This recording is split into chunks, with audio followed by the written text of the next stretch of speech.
जिस दिन प्रवेश किया उसी दिन से लगभग प्रतिदिन कोई न कोई व्यक्ति आकर के अपने भाव व्यक्त करता कि महाराज आपकी पीछिका हमें प्राप्त हो जाए। हमने सभी लोगों को यही कहता रहा कि भावना रखो, किंतु मिलेगी तो एक ही को।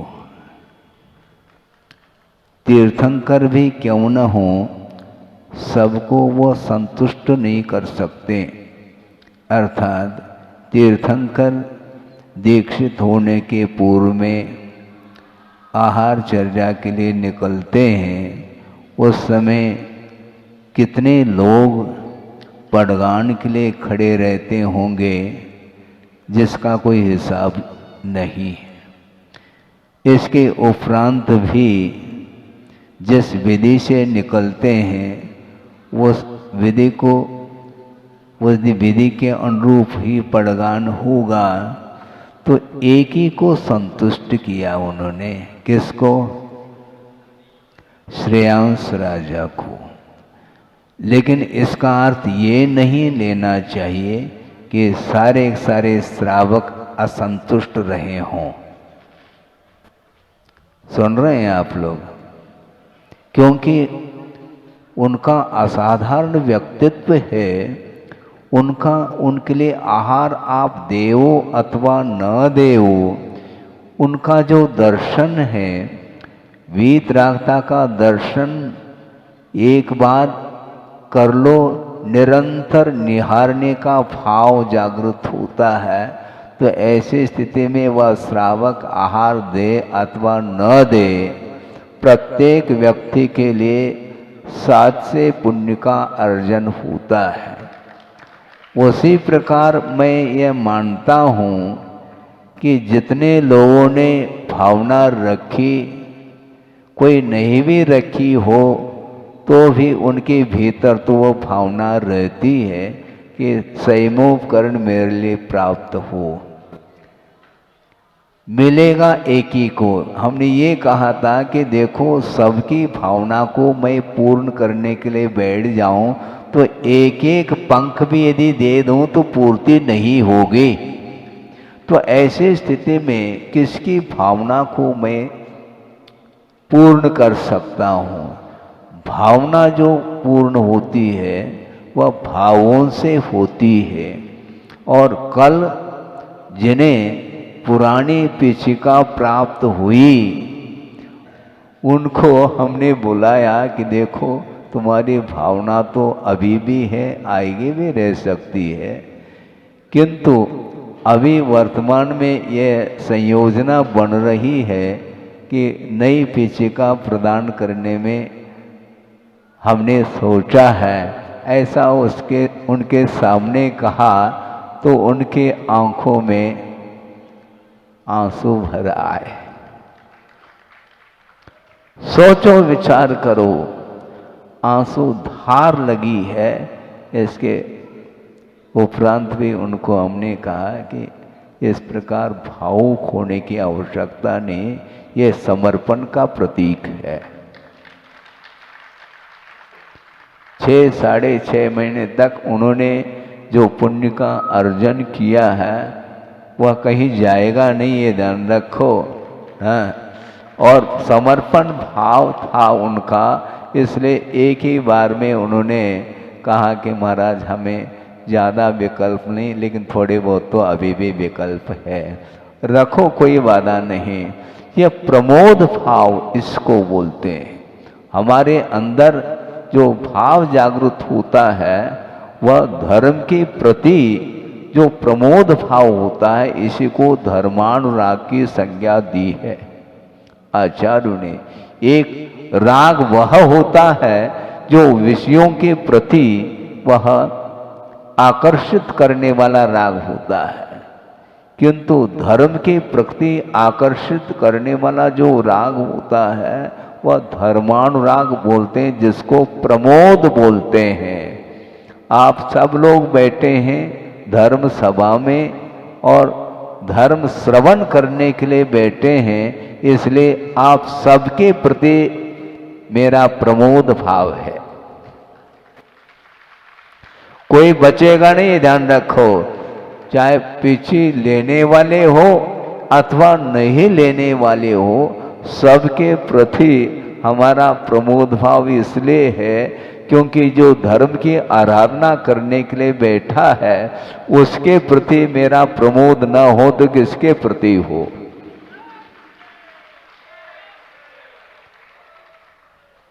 इसी को बोलते हैं प्रोत्साहित करना, इसी को मोटिवेट बोलते हैं। और कुछ नहीं होता, कोई वेट नहीं होता उसका, मोटिवेट का कोई वेट नहीं होता, ध्यान रखो, वो वेटलेस है।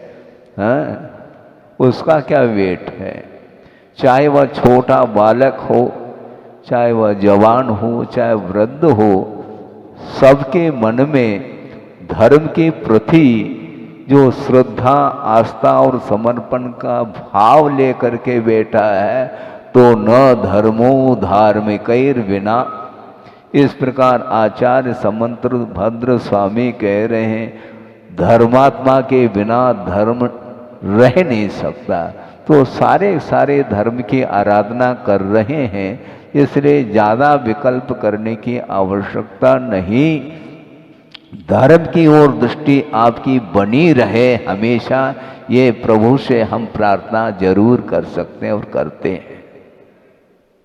गर्भ कल्याणक का यह शायद द्वितीय दिन है। कल पीछे का परिवर्तन हो गया और कुछ शेष जो गर्भ कल्याणक संबंधी जो क्रियाएं होगी वह यथा समय पर होगी। हम थोड़ा सा इस विषय को और आगे बढ़ाना चाहते हैं। वह ये है कि प्रमाद और प्रमोद में बड़ा अंतर है। क्या कहा? प्रमाद और प्रमोद भाव में जमीन आसमान का अंतर है। प्रमाद जो है वह कषाय की प्रगाढ़ता मानी जाती है, सामान्य कषाय नहीं, किंतु जो कषाय की प्रगाढ़ता है उसका नाम प्रमाद कहा और उसका स्वरूप निरूपित किया गया है आगम में कि कुशलेषु अनादरः प्रमादः। जो कुशल कार्य है, धार्मिक कार्य है, उसमें अनादर का भाव जो जागृत होता है उसका नाम प्रमाद कहा। समझ रहे हैं आप? जिस प्रकार आप सांसारिक कार्यों में उत्साहित होकर के कार्य करते हैं, उससे भी बढ़ चढ़ करके धार्मिक कार्यों में भाग लेना चाहिए, उसको बोलते हैं प्रमोद भाव। विषयों के प्रति प्रमोद भाव नहीं होता, न होना चाहिए। चाहे वह चेतन पदार्थ हो चाहे अचेतन पदार्थ हो, सभी पदार्थों के प्रति यदि विषयानुराग जागृत होता है तो निश्चित रूप से वह कर्म बंध के लिए कारण होता है, बल्कि उसके माध्यम से सम्यक दर्शन भी मलिन हो सकता है, होता है। इसलिए श्रवण के लिए भी कहा हमेशा अप्रमत्त बने रहो।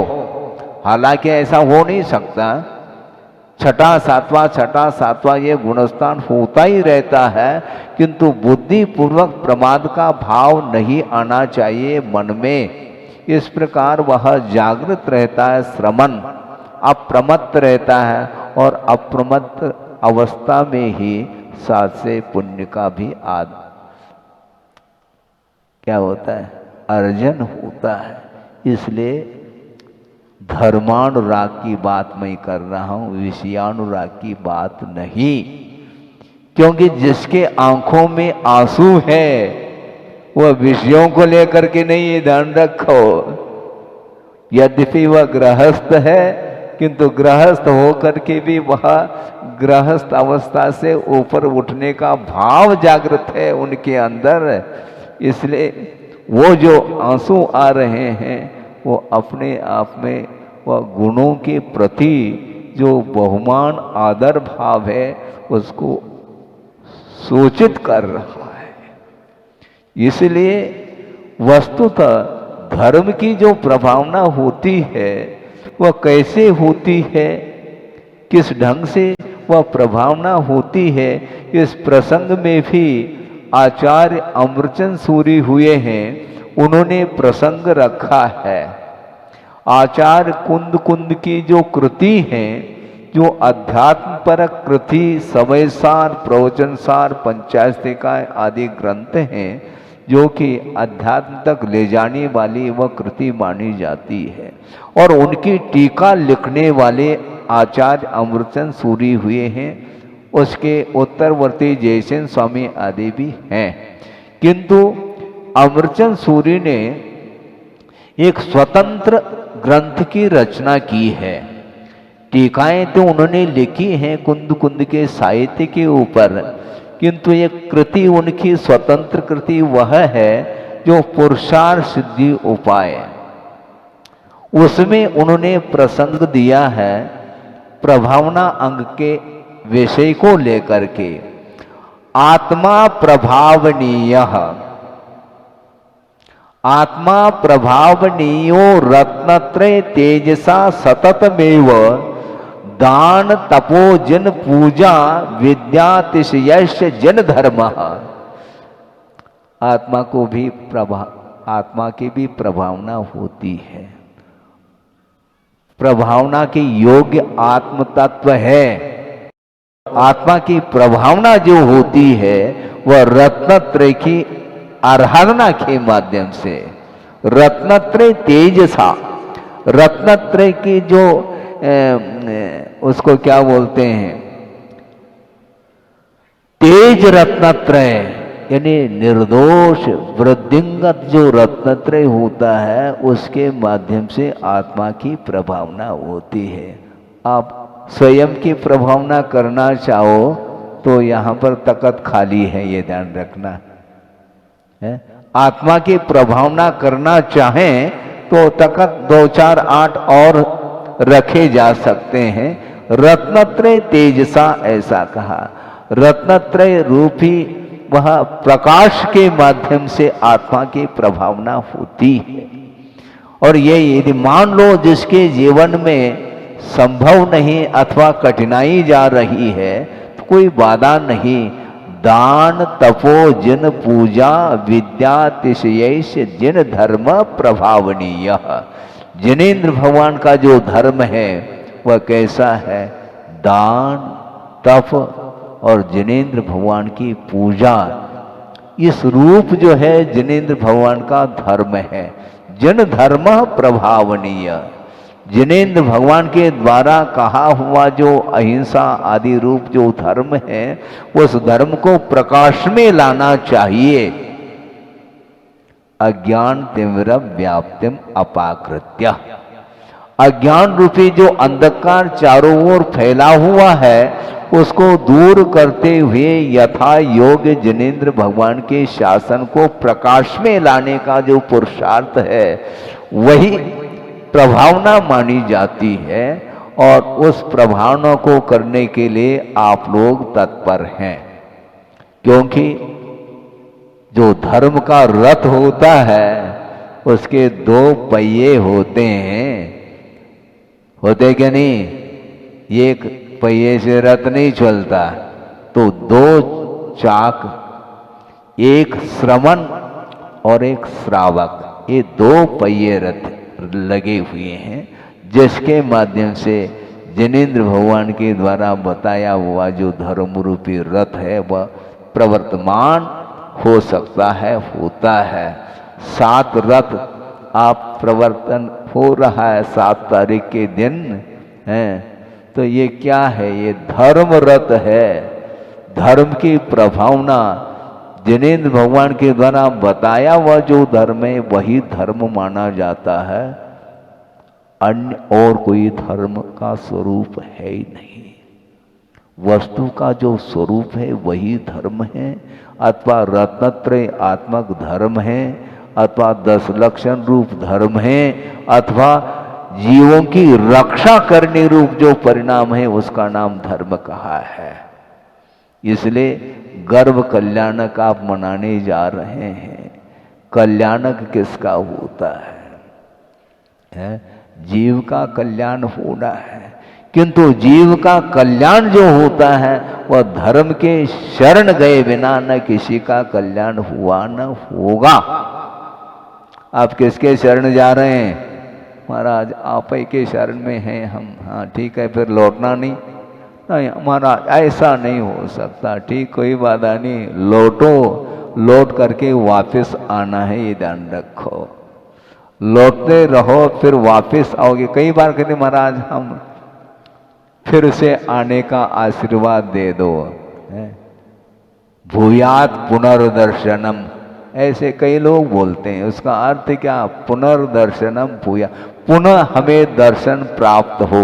फिर जाएंगे तभी तो पुनः दर्शन होगा। जाओ क्यों, दर्शन करते रहो ना। महाराज ये हमारे लिए संभव नहीं, आपके लिए तो ठीक है, कोई बाधा नहीं। आप अपनी शक्ति के अनुरूप सही, किंतु जहाँ पर भी आप रहो वहाँ पर धर्म की आराधना का भाव निरंतर बना रहे। ये पुरुषार्थ आपको करना है। प्रत्येक व्यक्ति को पुरुषार्थ के बल पर ही यह शुद्ध परमात्म तत्व प्राप्त होना है।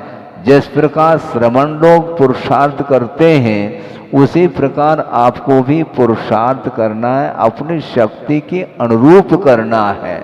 किंतु साधन तो एक ही है, धर्म का आधार लेना है। और धर्म के भेद जो होते हैं वैसे धर्म तो अखंड है, किंतु उस धर्म को प्राप्त करने के लिए पात्र के अनुरूप भिन्न भिन्न साधन बताए हैं। उस अपेक्षा से उसमें कुछ अंतर आ जाता है, भेद भिन्नता आ सकती है, किंतु विपरीतता नहीं है। एक अनुव्रति होता है जिसको देशव्रत बोलते हैं, और एक महाव्रति होता है। किंतु गुरुदेव ने कई बार इस प्रसंग को रखा है कि कोई भी व्रत न छोटा होता है न बड़ा होता है, पात्र के अपेक्षा से सब बड़े ही होते हैं। एक पहली कक्षा का छात्र है और एक एमए का छात्र है तो छात्र ही। पहले कक्षा के छात्र के लिए जो प्रश्न आए हैं उसमें भी उसको पसीना आ रहा है, इसका अर्थ बहुत कठिन पेपर है उसके लिए,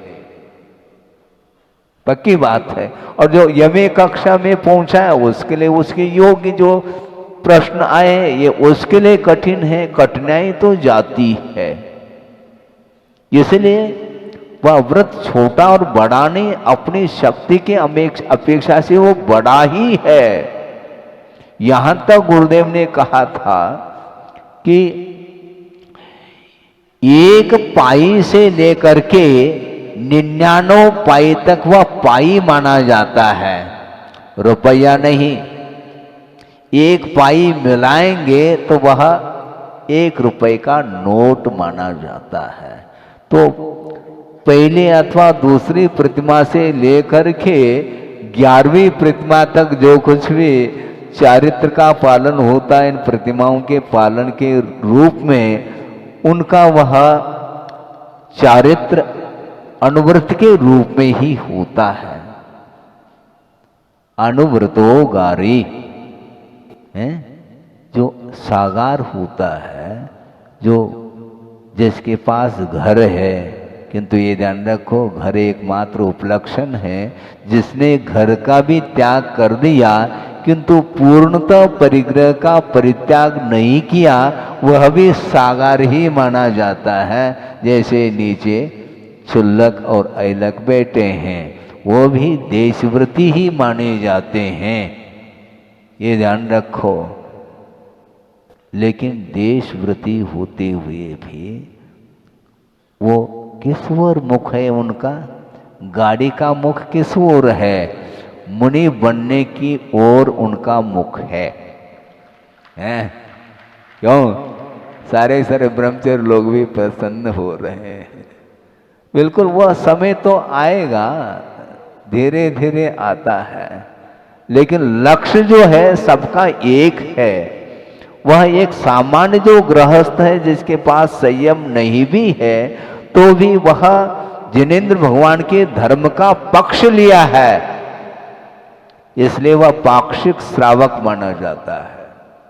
किसका पक्ष लिया है आपने? धर्म का पक्ष लिया है। वह देवगण भी धर्म की आराधना करने के लिए ही उपस्थित होते हैं प्रभु के चरणों में, और किसी के चरणों में नहीं जाते। हालांकि विषयों की ओर उनकी दृष्टि समाप्त हुई नहीं, इसके बावजूद भी धर्म को भूलते नहीं।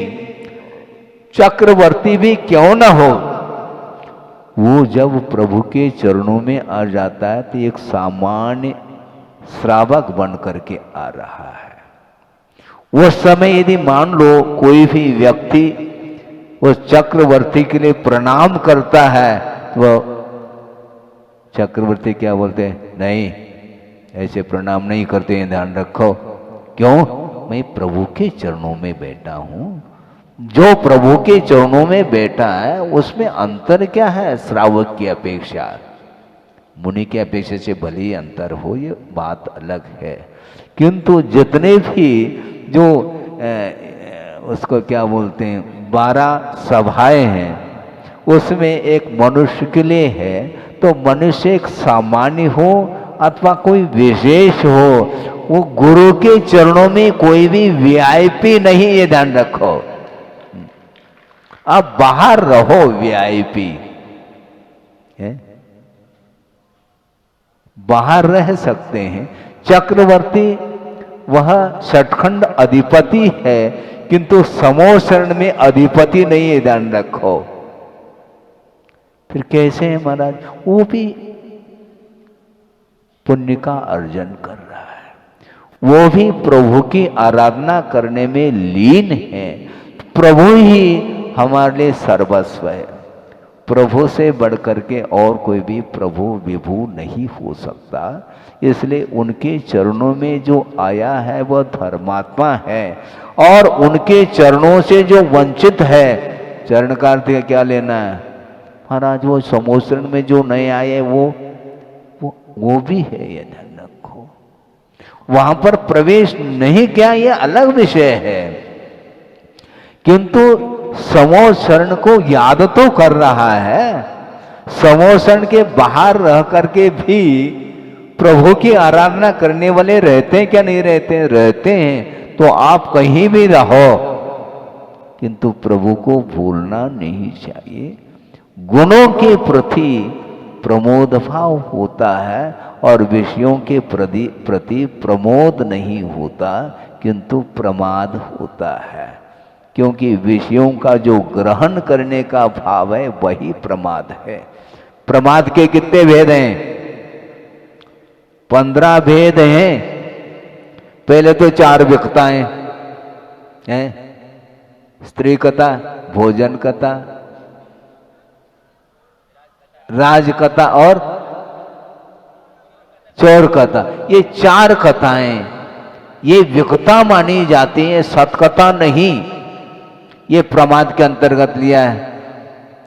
महाराज हमारा मन नहीं लगता है। सतकथा में तो तुम्हारा मन थोड़ी लग रहा है, उसमें लगना चाहिए। विकताओं में तो रात दिन वह कथा कर रहा है, वह कथा ठीक नहीं, वह सांसारिक कथा है। वर्तमान योग कम से कम स्वाध्याय किया करो, सतकथाएं मिलेंगी उसमें विकता नहीं मिलती। भले ही युद्ध छुड़ जाए, उसमें भी अलग विषय है, किंतु विकता के अंतर्गत नहीं, किंतु सतकथा की ओर दृष्टि रहती है, रहना चाहिए। तो ये 4 विकताएं हैं और 5 इंद्रिय के विषय। ये क्या प्रमाद है? यानी विषयों का ग्रहण जिस समय होता है वह प्रमाद में आ जाता है। प्रमाद की भूमिका के बिना विषयों का ग्रहण संभव नहीं। इसलिए विषयों के ग्रहण के समय पर प्रमोद भाव नहीं हो सकता, क्योंकि धर्म साइड में रहता है। उसके बिना नहीं होता। भोजन करते हुए भी पूजन कर रहे हैं क्या आप? बोलो। भोजन करते समय भोजन, पूजन करते समय पूजन। लेकिन भोजन करते समय कम से कम विवेक तो रखो। भोजन करो, कोई बाधा नहीं है। भोजन करो किंतु विवेक होना चाहिए भक्ष और अभक्ष का। नहीं है तो बहुत ही फिर अनर्थ घटित होगा, क्योंकि वह सम्यक दर्शन से धीरे धीरे वह खिसक जाएगा। जैसे धीरे धीरे प्रवचन होते ही खिसकते चले जाएंगे बाहर, उसी प्रकार यदि विवेक यदि अभाव को प्राप्त हो जाएगा तो वह जो सम्यक दर्शन रूपी जो गुण है वह गुण ही खिसक सकता है। ये ध्यान रखो, सुरक्षित रखो। इसलिए अनुव्रत का जो दायरा है वह बहुत विस्तृत है, इसलिए कोई छोटा और बड़ा नहीं। एक प्रासंगिक विषय को कई बार रखा होगा, किंतु यहाँ पर पुनः जन समूह ज़्यादा है और नए नए पात्र भी बने हैं और उनके लिए यह प्रसंग रखा जा रहा है। गुरुदेव ने इस प्रसंग को रखा होगा या नहीं रखा होगा ये अलग विषय है, किंतु उनके जीवन में ये घटित हुआ है और उन्होंने ही इस विषय को स्पष्ट किया है। आहारचर्या का समय हुआ है और आचार्य महाराज संग सहित आहार के लिए निकल रहे हैं और पड़गान कर लिया, पड़गान करके ले गए। पूजन अर्चन आदि जो कुछ भी नवदा भक्ति वो कर ली। उसके बाद उपरांत गुरुदेव खड़े हो गए, आहार प्रारंभ हुआ और आहार देखने के लिए कई लोग सामने खड़े हैं। उसमें 2 सज्जन जो 16 पहन करके खड़े हैं हाथ जोड़ करके, भगवान हमारे लिए भी एंट्री प्रवेश मिल जाए।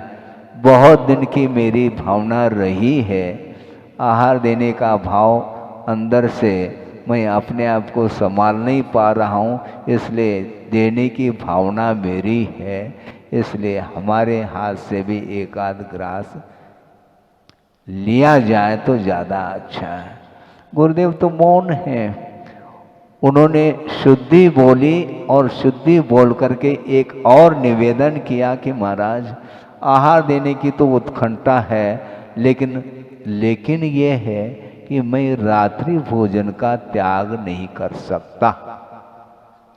अब क्या किया जाए, भारी समस्या खड़ी हो गई। तो गुरुदेव ने सामान्य रूप से उनकी ओर देखा तो मुस्कान स्वाभाविक है और मुस्कान के माध्यम से ही उनको एंट्री मिल जाती है। और गुरुदेव ने आहार ले भी लिया।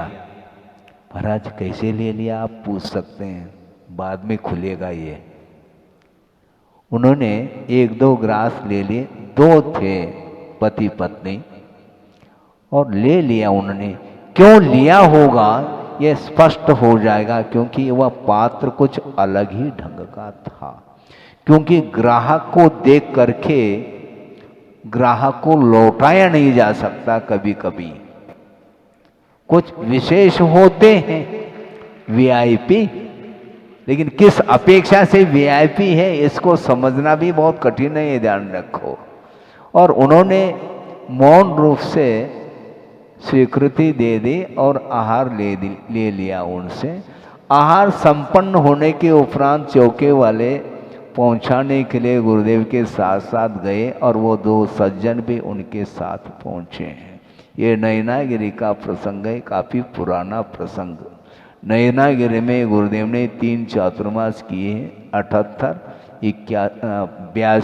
81, ऐसे। शायद हो सकता है 81 का कोई भी प्रसंग हो, लेकिन है नयनागिरी का प्रसंग। और फिर पहुंचाने के लिए गए, उसके उपरांत बैठ गए गुरुदेव और उन्होंने 2 व्यक्तियों की ओर देखते हुए कहा कि देखो वो समय तो मेरा मौन था, मैं कुछ बोल नहीं सका, अब तो बोल सकता हूँ मैं। महाराज आप जो बोलेंगे हम स्वीकार करेंगे, लेकिन वही बात है, रात्रि भोजन हमसे नहीं छोड़ा जा सकता। बाकी जो आप व्रत देंगे हम ले लेंगे, जो भी उपनियम नियम देंगे वो ग्रहण कर लेंगे। तो गुरुदेव ने कहा तुम क्या करते हो? तो हाथ जोड़ करके कहा कि महाराज मैं डिप्टी कलेक्टर हूँ और ये जो श्रीमती है वो जज है। इसलिए तो हमने कहा था ग्राहक को लौटाया नहीं उनने, ये ध्यान रखो। हाँ बिल्कुल फेस रीडिंग करते हैं। इसका अर्थ 5 अनुव्रत ग्रहण कर लो। महाराज ये तो उससे भी, हाँ रात्रि भोजन फिर भी कुछ दिन के लिए छोड़ पाएंगे, लेकिन ये तो और कठिन पेपर है। कठिन नहीं है, ध्यान रखो। कैसे महाराज आप समझाओ फिर। हम समझा रहा हूं मैं। उन्होंने ये कहा कि आप दोनों गवर्नमेंट सर्वेंट, ठीक है ना, सर्विस करते हैं और आप कलेक्टर या डिप्टी कलेक्टर और वो जज है। जो भी गवर्नमेंट के तरफ से उसकी उनकी सरकारी नौकरी है, जो आपको वेतन मिल रहा है उससे 1 पाई मैं नहीं लेऊंगा। महाराज ये तो बन जाएगा तो हमारा काम बन गया। 5 अनुव्रत इसमें पल सकते हैं, ध्यान रखो, क्योंकि आपने रिश्वत का त्याग किया। बिल्कुल सम्यक के अनुरूप आचरण का अर्थ यह है 8 अंगों का वह पालन करता है। 8 मदों से रहित होकर के, 3 मूढ़ताओं से रहित होकर के और 8 अंगों के पालन के साथ जो श्रद्धान की परिणति बनती है उसी का नाम सम्यक आचरण चारित्र कहा है। 2-3 मिनट के भीतर ही इस विषय को पूर्ण कर लूं। एक छोटा सा प्रसंग वह भी आपके सामने रखता हूं। रखा पहले भी होगा किंतु यहाँ पर बहुत प्रासंगिक और उपयुक्त वह प्रसंग है कि आचार्य ज्ञान सागर जी महाराज बैठे हैं, तत्व चर्चा चल रही है और गुरुदेव भी बगल में बैठे हैं और गुरुदेव ने ही इस प्रसंग को सुनाया था।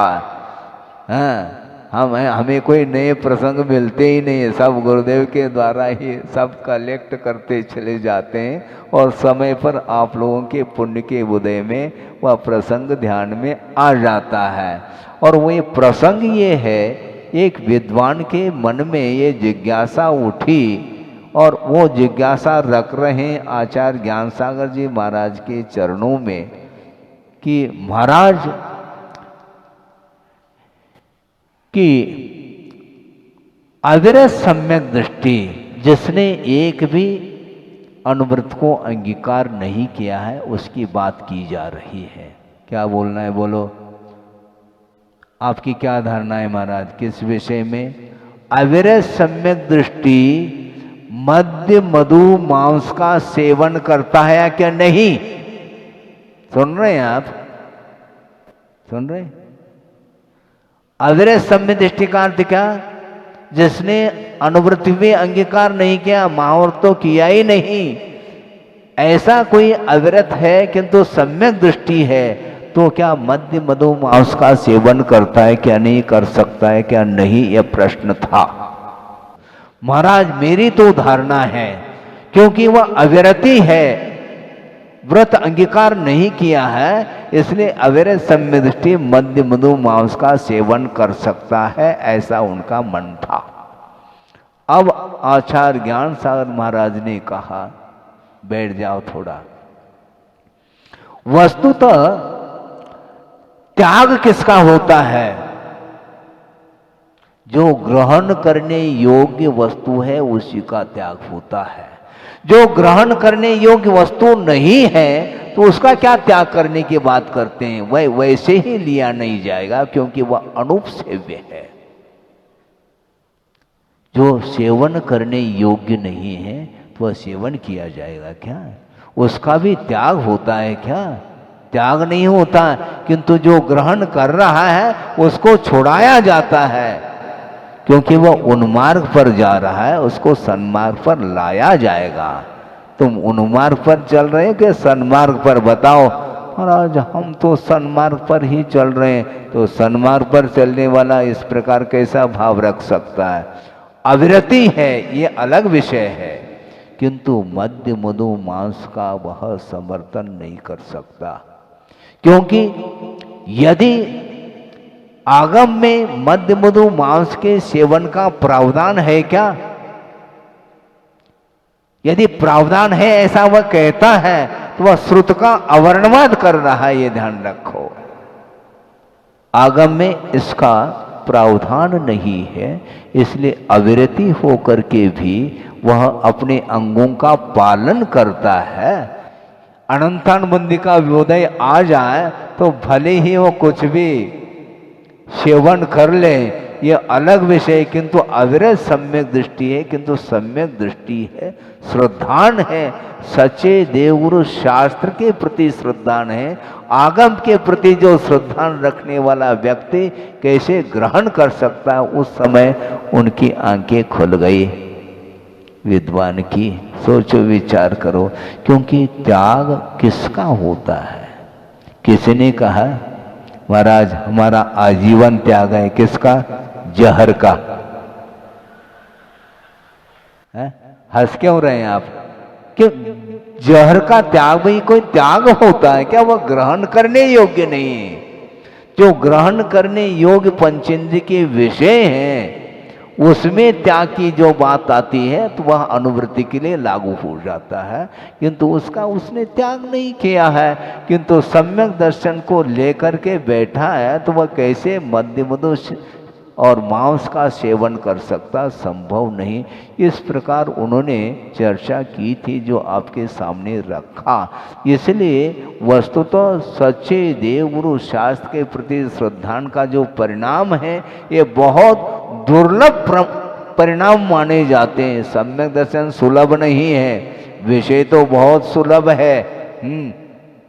पंचेंद्र के विषय अनंत बार मिले हैं, मिलते चले जाएंगे, किंतु सम्यक दर्शन को प्राप्त करना खेल नहीं है। और मान लो प्राप्त सम्यक दर्शन, उसको भी सुरक्षित रखने की बात है। इसलिए प्रमाद छोड़ करके प्रमोद भाव रखो, यह हम शुरू से कह रहे हैं। इसलिए प्रमाद में और प्रमोद में बड़ा अंतर है। विषयों के प्रति जो अनुराग होता है वह प्रमाद के बिना नहीं होता, और जो धर्मानुराग होता है उसी का नाम प्रमोद भाव माना जाता है। इसलिए 4 प्रकार के जो भाव है उसमें प्रमोद भाव को रखा है। प्राणी मात्र के प्रति मैत्री भाव रखना, और दुखी जीवों के प्रति कारुण्य भाव रखना, और जो गुणी हैं उनके प्रति प्रमोद भाव रखना, और जो उन्मार्गी है विपरीत वृत्ति वाला है उसके प्रति माध्यस्थ भाव रखना। उसका कभी भी मन वचन काय के माध्यम से समर्थन नहीं करना, ये ध्यान रखो। धर्म का समर्थन करो, गुणों का समर्थन करो, दोषों का नहीं। पाप का समर्थन नहीं करना, उन्मार्ग का समर्थन नहीं करना। इसको ध्यान में रख करके चलेंगे तो निश्चित रूप से धर्म की प्रभावना होगी, और ये धर्म की प्रभावना के लिए यह समय आपके सामने आया है। और गर्भ कल्याण के दिन ही इस विषय को रखा है कि धर्म प्रभावना जो होती है, क्योंकि यह कल्याणक मनाया जा रहा है। गर्भ कल्याण का अर्थ होता क्या है वो सारा विस्तृत वर्णन आप प्रतमान योग ग्रंथ में पढ़ सकते हैं। समयाभाव के कारण प्रासंगिक विषय को ही आपके सामने रखा है। इसलिए निरंतर धर्म की वो रुचि आपकी बढ़ती रहे, और उसके माध्यम से जो अपना लक्ष्य है जो मोक्ष प्राप्त करने का वह प्राप्त हो। इसी पवित्र भावना के साथ अहिंसा परमो धर्म की जय।